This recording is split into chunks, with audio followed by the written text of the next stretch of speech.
Now I speak very carefully of what may have been the most difficult moment in all of this solitary journey to atonement. That concluding descent into the paralyzing despair of divine withdrawal, when he cries in ultimate loneliness, my God, why hast thou forsaken me?" With all the conviction of my soul, I testify that he did please his Father perfectly, and that a perfect Father did not forsake his Son in that hour. Nevertheless, that the supreme sacrifice of his Son might be as complete as it was voluntary and solitary, the Father briefly withdrew from Jesus the comfort of his Spirit.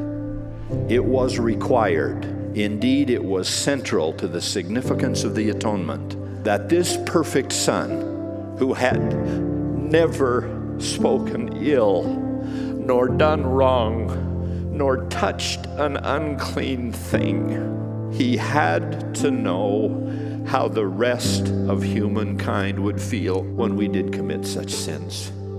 For his atonement to be infinite and eternal, he had to feel what it was like to die not only physically, but spiritually. When the uttermost farthing had then been paid, then finally and mercifully it was finished.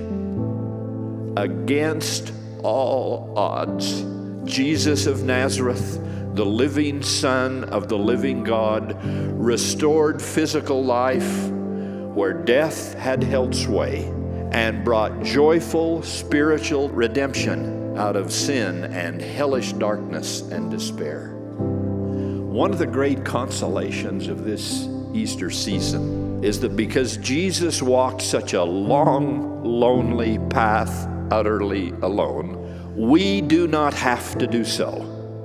This Easter week and always, may we stand by Jesus Christ at all times and in all things and in all places that we may be in, even until death.